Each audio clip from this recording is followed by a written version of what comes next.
One of those concerns was crisis trauma training for the Sheriff's Department and the Police Department, and being able to advise on that.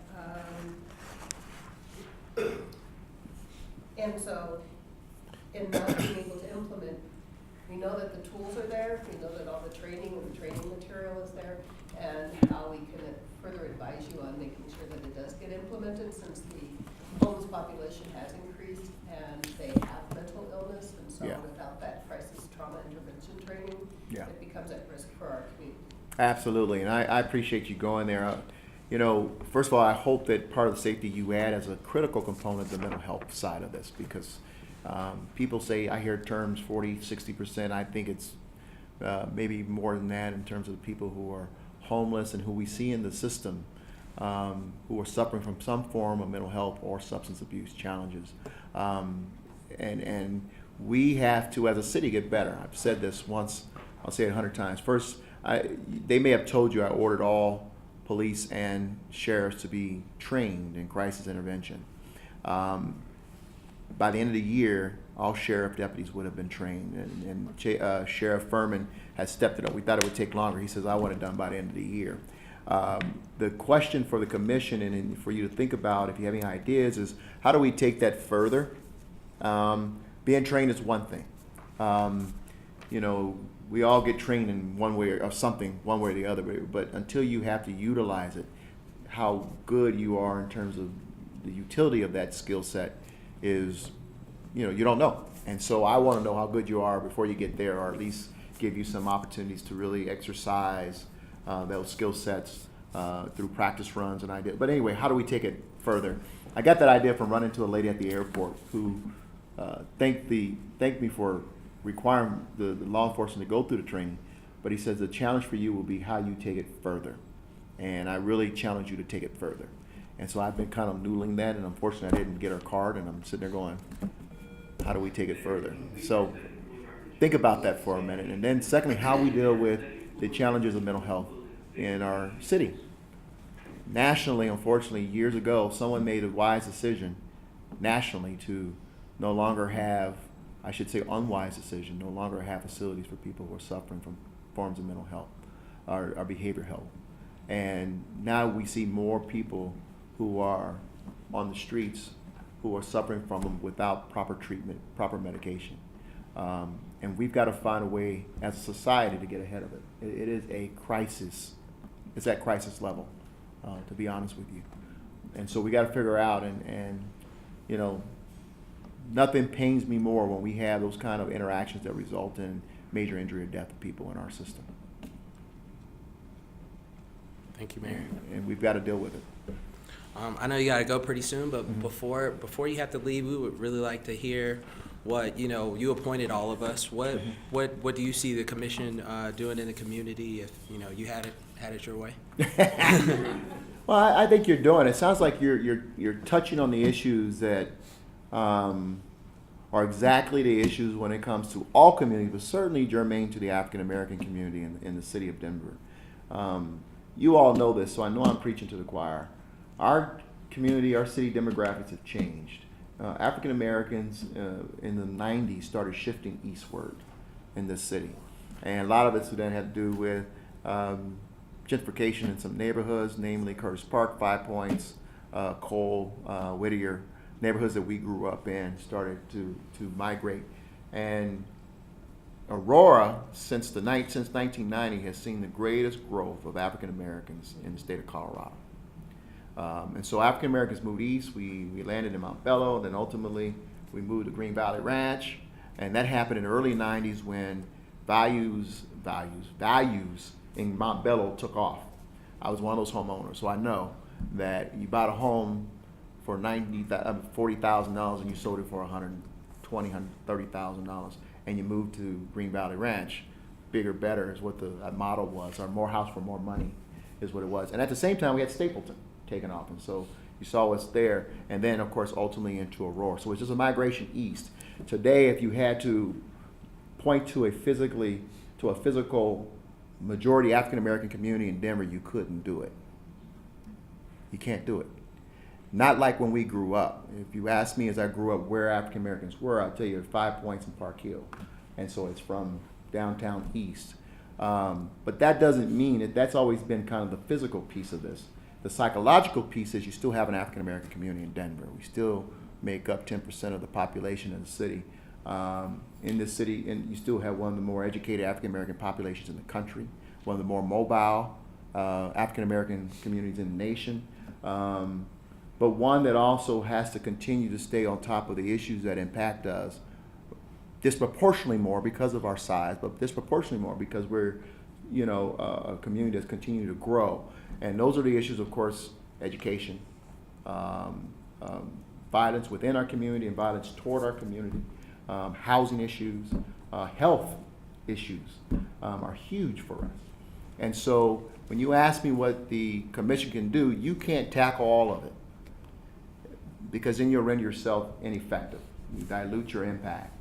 But to zero in on issues like housing, safety, and jobs and entrepreneurialism, those are the things that are right in the heart of what we need to focus on.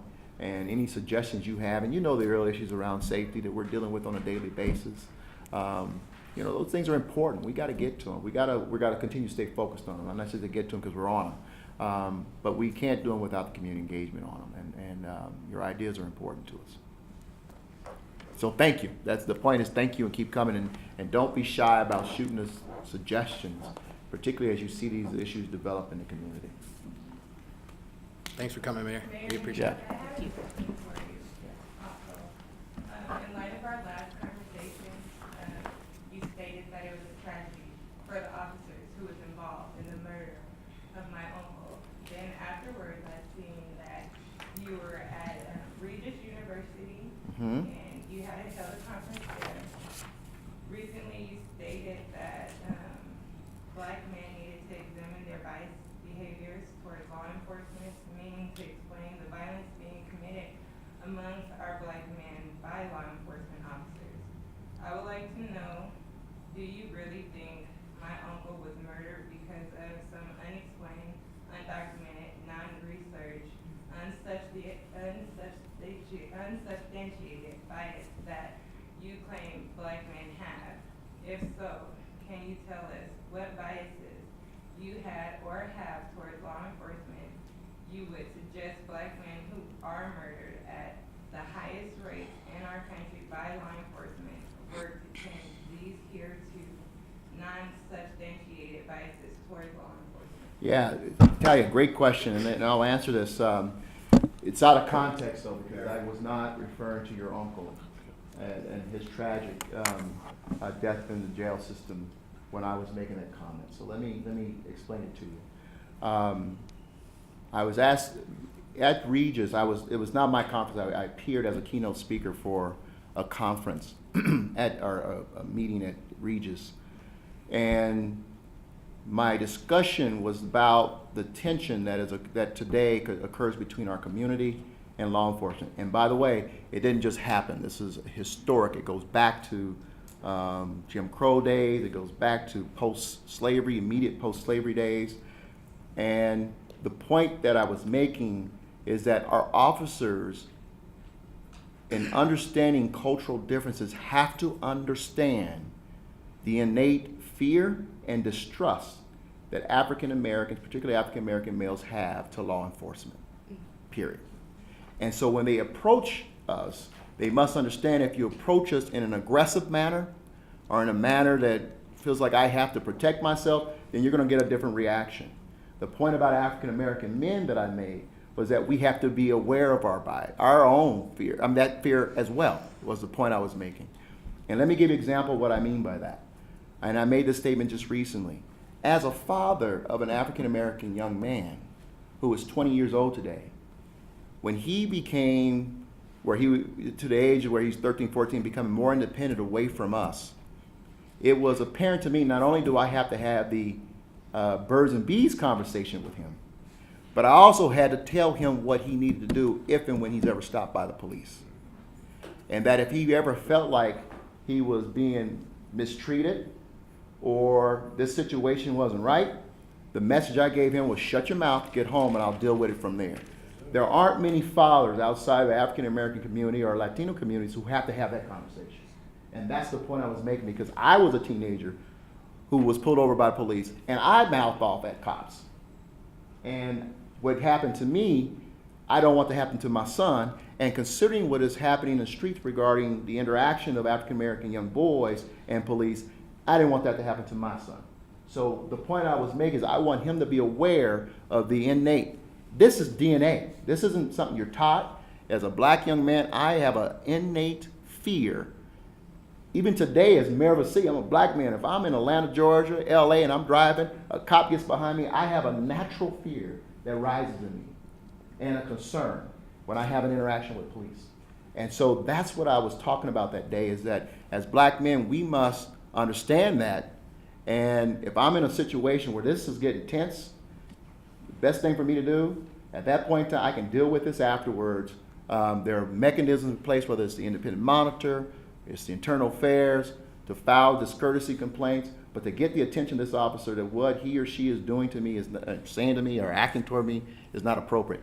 But as a black man, with a father, young man, the point I was making, I wanted him to be aware of what's inside him and not have him react to it so that he puts himself in a situation that will have to deal with completely. That was the point I made. And it was taken out of context. It was not about, Michael, your uncle. It was not about what we've been dealing with, other than to say, if we're going to confront it, let's be real and let's confront it and deal with it. This is stuff that is beyond all of us, and it is just, it's a genetic, it is in us DNA based on our history and our treatment and the things that we as a people have gone through. That's the point I was making. Thank you for your question. I'm sorry. Unfortunately, I got What did you learn from the artist's rendition of the Ku Klux Klan hooded officer and the young man? Yeah. The reason is, and I think I'm glad, Jeff, thanks for asking. I do have to go after this question, but we've got 300 kids we about to name as Mile High Scholars, and I'm going to go and do that. But let me explain this to you. The young lady, I'm a big believer in art. That is to provoke conversation in the public sphere. And the artwork that the young lady put up did exactly what art is supposed to do. We're supposed to have a dialogue about what it means and what was behind the meaning of it and what have you. At the time that the young lady made a determination, unilaterally decided to take her artwork down, the police chief nor I had had any contact with her. We had just been brought up, I had been brought the piece of art, a picture of it. I'm in my office sitting with my staff about the piece of art and how we might respond to it when they walked in and said the young lady has asked for her art to be taken down. What I wanted to do then was, wow, what happened? She was concerned about the controversy that had started around her art, and she says, I don't want that to be the case, take it down. So DPS and this young lady, the young lady made a decision, but she made it through the officials at Denver Public Schools. Then my next instinct, I want to meet this young lady, because I wanted to know what she was thinking when she did this piece of art. You got to remember, this comes on the heels, several of you have been with me, where I toured the city meeting with groups, with a lot of young people and young professionals, you sat in a couple of them, and we talked about what was going on in our community. The most educated groups, educated meaning informed groups that I sat with, were young people who talked about their feelings, their concerns, and their fears with law enforcement and the fact that they don't have a relationship with law enforcement. I wanted to know where this young lady was in her head when she did this piece of art. And what I learned was she used a different context. History of Ku Klux Klan in the city, history of police, Ku Klux Klan infiltrating the police, and the mayor of that era allowing this to happen in the city. But she did say, I am concerned about what's happening in our city and about people dying at the hands of police officers. And so all of that inspired her piece of art. So just as I suspected, what's going on in our society is at the top of mind of our young people, and she confirmed it. And so that's what I wanted to confirm, was where she was, and this was a reflection of what was going on. Okay. Thank you, Mayor. Thank you. Unfortunately, I got to go. Yeah, we kept him 15 minutes over, so I Thank appreciate you all you, Mayor. very Thank you. much. Yeah. I'll see y'all later. We'll come back. All right, thank you, Mayor.